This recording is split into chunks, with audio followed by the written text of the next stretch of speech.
네, 수요일입니다. 딥시크의 충격과 관세 충격들 해소된 듯 아닌 듯 진행형입니다. 시장 상황들 진단하고 전략 세우겠습니다. 오늘 시황해설 메리츠증권 광화문 금융센터 신영목 이사님 오셨습니다. 어서 오십시오. 안녕하세요. 오늘 주제를 보겠습니다. 오늘 주제는요. 삼각동맹 시나리오, 삼성전자의 다음 행보는 어떻게 될 것인가. 삼각동맹. 뭘 얘기하는지 정확히 모르겠으나 AI와 관련된 협업인 것 같습니다. 이야기 하나씩 풀어가도록 하겠습니다. 일단 관세 얘기부터 해야 될 텐데요. 중국하고의 상황들이 이제 시작이 된 거죠. 이제 시작인 건데요. 네, 뭐 통화를 이제 어제 못했다, 오늘 할 거다 이런 얘기 나오는데 이런 노이즈, 시장 영향 어떻게 보세요? 사실 이제 그런 어떤 이슈나 노이즈에 따라서 네. 장이 단기적으로 이제 변동성이 나올 수 있는 건 맞는데, 네. 긴 틀의 흐름에서는 뭐 서두에도 말씀해 주셨죠. 이제 시작이기 때문에 이런 거에 대해서 우리가 너무 이제 처음부터 결론을 짓고 이렇게 시장을 보면 안 된다고 좀 보고 있고요.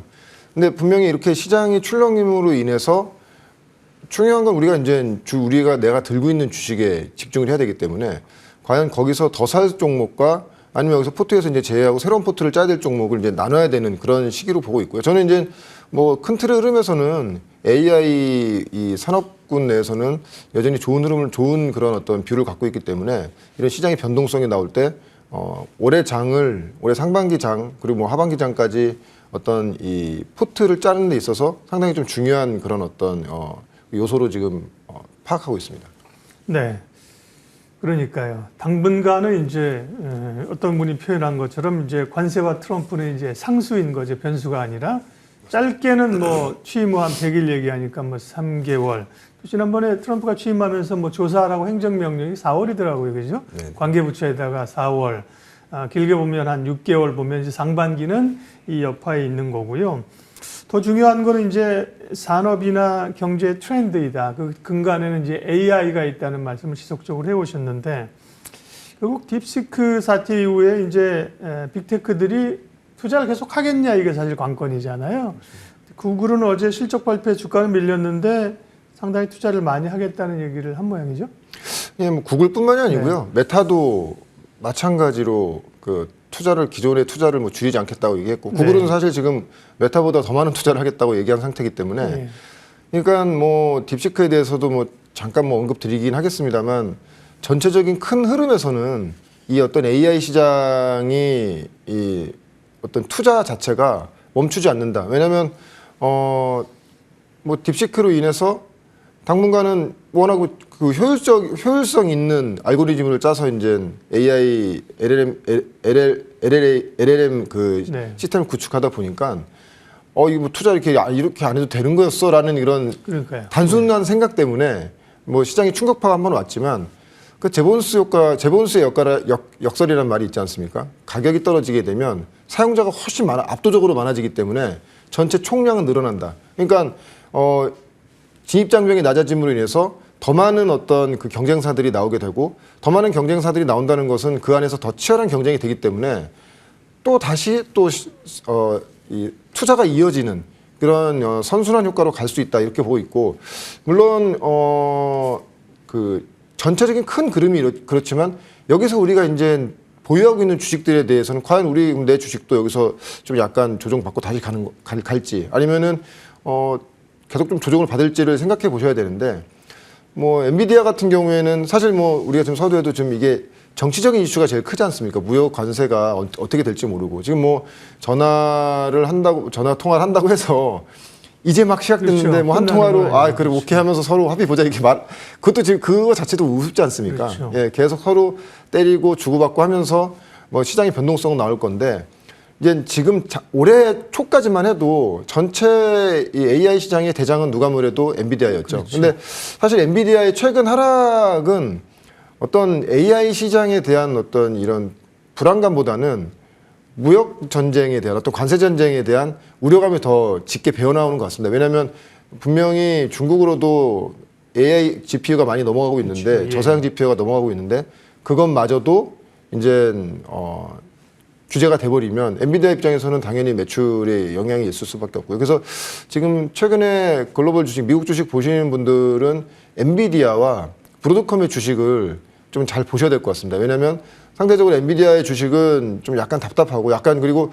뭔가 이 AI에 대한 어떤 시장보다는 정치적인 이슈를 좀 더 민감하게 지금 주가가 반영하는 것 같고요. 반면에 브로드컴 같은 경우에는 이제 빅테크들뿐만이 아니라 향후에 나올 수 있는 많은 경쟁사들이 브로드컴을 이용해서 자체적인 GPU를 만들고 그리고 NPU를 만드는 이런 흐름에서 수혜가 될 수밖에 없다는 그런 시장의 어떤 이해가 더 커진 상태이기 때문에 향후에는 이 하드웨어 쪽에서는 예. 이 엔비디아와 브로드컴의 주가를 예의주시하셔야 된다. 그렇게 보고 있고 이거 차트를 잘 보여주셨네. 엔비디아는 사실 아직 회복이 좀 덜 됐는데 거기에 보면 브로드컴은 충격은 같이 받았었죠. 맞습니다. 예. 근데 이제 회복이 지금 빠르잖아요. 예. 예. 그렇기 때문에 요 두 종목의 상관관계를 잘 보셔야 된다고 보고 있고, 근데 그럼 이거 해외 주식은 이렇고 이제 미국의 대장 주식들은 이런 식으로 흐름으로 가는데, 그럼 우리나라 주식은 그렇죠. 어떻게 보느냐? 근데 사실은 제가 이제 작년부터 계속 말씀드렸지만 엔비디아는 언젠가는 조정받을 수 있고 경쟁사들이 나오게 되면 당연히 뭐 매출 줄어들 수 있다라고 말씀드렸지만 경쟁사들이 많으면 많아질수록 우리는 더 좋다. 왜냐면은 전방에 있는 경쟁사가 지금 뭐 HBM이라는 것은 대부분의 어떤 그 HBM3가 90% 이상이 엔비디아 향으로 가고 있기 때문에 엔비디아의 매출 되게 중요했죠. 그렇지만 전방에 엔비디아와 같은 경쟁사들이 많이 생기면 이제 HBM을 팔 수 있는 전방 업체들이 더 많이 늘어나는 상태이기 때문에 당연히 우리나라 뭐 삼성전자라든지 하이닉스는 좋을 수밖에 없는 이런 흐름으로 갈 수밖에 없다. 그렇기 때문에 물론 이제 조정은 같이 다 받았습니다만 여기서 우리가 정신 번쩍 차리고 보면은 뭐 물론 엔비디아 향으로 가는 것이 많지만 상대적으로 또 브로드컴의 어떤 성장으로 인해서 글로 들어가는 칩도 굉장히 많거든요. 하이닉스 같은 경우에는 지금 두 번째로 큰 고객사가 브로드컴입니다. 그리고 마이크론 아니고요. 네. 브로드컴 하이닉스의 그러니까. 고객사. 지금 첫 번째로는 당연히 엔비디아고요. 두 번째로는 브로드컴. 아마 좀 추측컨대 세 번째나 그 마이크론은 참 반도체 장비가 들어가는 거죠. 맞습니다. 예, 아마존, 하이닉스 SK 하이닉스 말씀드린 거기 때문에 그러면 당연히 하이닉스 주가도 너무 뭐 조정을 많이 받은 거죠. 그러니까 사실 이런 충격파로 그거를 그냥 단순히 이거 뭐 끝난 거 아니야. 우리나라 투자하신 분들이 항상 단정적으로 말씀하시는 걸 좋아하시다 보니까. 근데 여기서 우리가 좀 한번 나가서 생각해 보면 투자의 기회가 지금 훨씬 더 많이 생겼구나라고 보시면 좋을 것 같습니다. 그 딥시크와 관련된 딥시크 사태, 쇼크, 충격, 쇼크라고 표현하는 게 저는 제일 그래도 적합해 보이네요. 네, 혁명 뭐 이런 것보다 쇼크인데 시장에 어떤 강력한 쇼크를 준 거죠, 그죠? 맞습니다. 일깨워줬는데 지금 이제 국내 영향을 했는데 그게 1차적으로는 보면 반도체가 있을 거고 맞습니다. 또 하나는 국내에서 이제 네이버, 카카오 같은 또 소프트웨어나 이런 류가 있잖아요.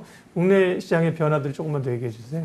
가장 큰 변화라고 한다면 그 딥시크의 어떤 충격 때문에 그 당시 미국 우리가 이제 그때 연휴지 않았습니까? 네. 미국도 보면 하드웨어는 굉장히 조정 많이 받았고요. 반대로 이제 소프트웨어가 굉장히 그 AI 관련된 소프트웨어가 굉장히 좋았고 우리 지금도 마찬가지고 지금 뭐 팔란티어 주가 오늘 또 신고가 지금 나온 상태이기 때문에 중요한 것은 이 딥시크로 인해서 AI 시장이 이제 어떤 과열된 투자가 끝난다고 보는 것이 아니고 더 빠르고 더 광범위하게 이제 더 우리에게 이제 피부로 느낄 정도로 오고 있다라는 것이죠. 그게 소프트웨어가 이제 만약에 이렇게 AI 관련된 소프트웨어가 시장에 형성되면 혹시 이제 제가 장표 준비한 거 보여주시면 아시겠지만 AI 에이전트 지금 이제 두 번째 국면까지가 작년의 모습이었다고 한다면은 이제 세 번째 국면, 네 번째 국면이 같이 오는 것이거든요. 보라색과 마지막 네 번째 국면 4단계 AI 에이전트 이제 직접적으로 우리가 B2C 시장에서 아직 사실은 우리가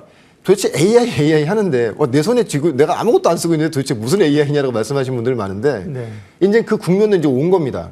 세 번째 단계에 온 것이고요. 그와 같이 네 번째 단계가 같이 오는 것이죠. 그래서 최근에 보면 로봇주들이 굉장히 강하지 않습니까? 근데 사실 여기서 한 가지 더 말씀드릴 수 있는 것은 뭐냐면은 로봇으로 가는 또 그 AI 반도체 같은 경우에는 지금보다 이 학습을 10배 이상을 더 해야 되는 그런 시장이죠. 왜냐하면 로봇은 우리가 알겠지만 자율주행과는 또 차원이 틀리거지 않습니까? 자율주행도 많은 그런 변수가 있지만 사실 로봇은 그보다 훨씬 더 많은 변수가 있기 때문에 각 상황에 따라서 그럼 그에 따른 딥러닝이 분명히 돼야 되는 것이고 그렇게 되면은 거기에 들어가는 GPU, 거기에 들어가는 HBM이 앞으로도 이제부터가 본격적으로 이 시장이 우리가 그 작년까지만 해도 막연하게 뭐 도대체 B2B로만 하는 거지 우리가 언제 이 시장을 이 AI라는 시장을 우리가 피부로 느낄 수 있었는가에 대한 의구심이 들었다면 딥시크로 인해서 그 시장이 굉장히 빠르게 지금 오고 있다는 그런 어떤 촉매제 역할로 저는 봐도 좋다 저는 그렇게 생각하고 있습니다. 원래 뭐 AI 얘기를 지속적으로 얘기했고 그 밸류체인의 이야기들 반도체, 뭐 HBM, 유리기판 얘기를 했었고요. 바이오를 잠깐 갔다 왔었죠. 관심 바이오 솔루션 한번 보여주세요. 바이오 솔루션이라는 기업도 얘기한 게 기억나는데 주가 흐름 굉장히 좋게 나타나고 있고요. 네. 오늘은 또 AI 얘기를 했으니까 오늘 히든 밸류 종목은 그러면 다시 AI 쪽에서 반도체 쪽에서 꼽아주실 건가요? 네, 맞습니다. 예, 뭐 삼성전자 그냥 편하게 말씀드릴 수 있을 것 같고요. 예. 기본적으로 사실은 좀 고민을 많이 했습니다. 왜냐하면은 하이닉스도 그렇고 한미반도체도 그렇고 지금 HBM에서는 뭐 가장 돋보이는 선두주자고요. 근데 조정도 많이 받았습니다. 그렇기 때문에 낙폭과되기 때문에 사실 하이닉스라든지 한미반도체 같은 경우에도 다시 좀 리뷰를 해드려야겠다는 생각이 들었지만 삼성전자 아시겠지만 어제 굉장히 좀 중요한 일이 있었지 않습니까? 그 이재용 삼성전자 회장의 어떤 공판 인증 이제 무죄로 이제 선고가 되면서 2심이 되면서 그리고 급격하게 그저께군요. 월요일이고 그렇죠. 어제 네. 이제 샘 알트만을 만났고요. 근데 되게 의미 있는 게 월요일 무죄 선고 받은 이후로 바로 샘 알트만과 같이 이제 회동한다는 사실은 그 전에는 뭐냐면 뭐 카카오의 의장 만나고 최태원 회장 만난다는 얘기는 있었는데 삼성전자 이재용 회장을 만난다는 얘기 없었는데 무죄 선고 받은 이후로 바로 그래서 회동을 했죠. 근데 중요한 건 그러니까 그런 거죠. 무죄 선고 받은 거랑 삼성전자 좋아지는 거랑 뭔 상관이냐 말씀하실 수 있는데 맞습니다. 예. 당장 뭐 무죄 선고 받았다고 해서 좋아질 건 없겠죠. 그렇지만 중요한 거는 시장에서 원하는 거는 삼성전자에 원하는 것은 실적 언제부터 도대체 회사가 언제 좋아지냐가 중요한 게 아니고 지금 뭐라도 해봐 이런 분위기인데 이제 뭐라도 할 수 있는 이런 상황이 왔다는 거죠. 왜냐하면 사법 리스크가 굉장히 큰 리스크였죠. 만약에 그것이 잘못돼 가지고 뭐 더 길어지는 흐름이었으면 중요한 거는 의사결정을 해야 되는데 의사결정을 지금 못하고 있는 거죠. 근데 이번에 무죄 선고를 받음으로 인해서 빠른 의사결정. 왜냐하면 삼성전자는 지금 아시겠지만 파운드리 지금 안 되고 있고요. 기존의 레거시도 너무 지금 고전하고 있죠. 지금 웨이퍼라든지 디램 자체도 좀 뒤처지고 있지 않습니까? 그렇죠. 네. 그리고 HBM은 아시겠지만 밀렸죠. 너무 격차가 많이 벌어지고 있죠. 지금 선두주자는 격차가 너무 많이 벌어져 있고 후발주자는 격차가 너무 좁혀지고 있는 상황에서 그래서 결단을 내려야 되는 이런 시기에서 이런 사법 리스크가 완화됨으로 인해서 사실은 굉장히 큰 저는 트리거가 될 거라고 보고 있어요. 왜냐하면 이미 이제 우리 시장에서도 다 알 정도로 삼성전자 위기론에 대해서는 너무나 많은 사람들이 얘기하고 있지만 가장 큰 위기에 대해서 직감하는 건 내부에 있는 어떤 그 관계자들이 알 거 아닙니까? 근데 이번 사법 리스크가 해소됨으로 인해서 아마 좀 빠른 그 의사결정이 나올 것 같다고 생각이 들고 있고요. 그래서 삼성전자가 어제 이제 샘 알트만과 손정 회장 같이 만나면서 그 스타게이트에 같이 이제 협업하는 그런 분위기로 갈 수 있고. 근데 우리가 지금 삼성전자를 너무 소위 말해서 많이들 시장에서 까고 있지 않습니까? 이런 말 자체가 좀 약간 웃기긴 한데. 근데 우리가 글로벌리하게 봤을 때 밸류 체인으로 봤을 때 파운드리라든지 디램이라든지 그리고 디바이스까지 봤을 때 삼성전자를 제외하고 중국을 제외하면 이 디바이스라든지 이런 사업을 할 수 있는 업체가 아무것도 없다는 겁니다. 근데 아시겠지만 파운드리는 너무 대만에 대한 TSMC에 대한 의존도가 높아지고 있고 제조업 자체가 중국의 대부분 애플조차도 폭스콘에 지금 자기들의 그 기기를 맡기고 있는데 어떤 디바이스라든지 뭐 파운드리라든지 이런 것들을 좀 분산할 수 있는 건 사실 삼성전자 이슈가 굉장히 중요하거든요. 그래서 아마 향후에 좀 적극적인 아마 의사결정의 어떤 이런 수단이 나온다고 하면은 본업 레거시 시장뿐만이 아니고 HBM 지금 아시겠지만 레인보우 로보틱스 주가 굉장히 좋지 않습니까? 지금 어떻게 보면 삼성 로보틱스인데 이미 스타트를 했기 때문에 그 이후에 따라가는 하드웨어로 따라가는 HBM 시장이라든지 AI 시장 관련된 이런 사업들이 굉장히 급물살을 탈 수 있다. 그렇게 된다고 하면은 지금 주가는 너무나 지금 바닥이라고 좀 생각하고 있고요. 그래서 삼성전자도 굉장히 좀 유심히 봐야 되는 그런 구간으로 보고 있습니다. 가격을 그럼 뭐 밸류로 잡아야 됩니까? 기대감으로 잡아야 됩니까? 사실은 뭡니까? 지금은 네. 밸류라기보다는요. 네. 그래서 제가 이제 1차적인 목표가는 65,000원, 손절가는 49,000원 가져왔어요. 왜냐하면 네. 65,000원이라는 거는 HBM을 비롯해서 AI 시장에 대해서 어떤 정확한 우리는 이렇게 움직이겠다는 행보가 나오기 시작하면 주가는 일단 기대감으로서 그 정도 수준까지는 여기서 바닥에서 한 30% 정도 수준까지는 갈 수 있는 그런 단계라고 보고 있습니다. 네. 오늘 시황해설, 관세 이야기, 또 AI의 변화들이 국내 기업들에 미치는 이야기 디테일하게 했습니다. 메리츠증권 광화문 금융센터 신영목 이사님 함께했습니다. 고맙습니다. 고맙습니다.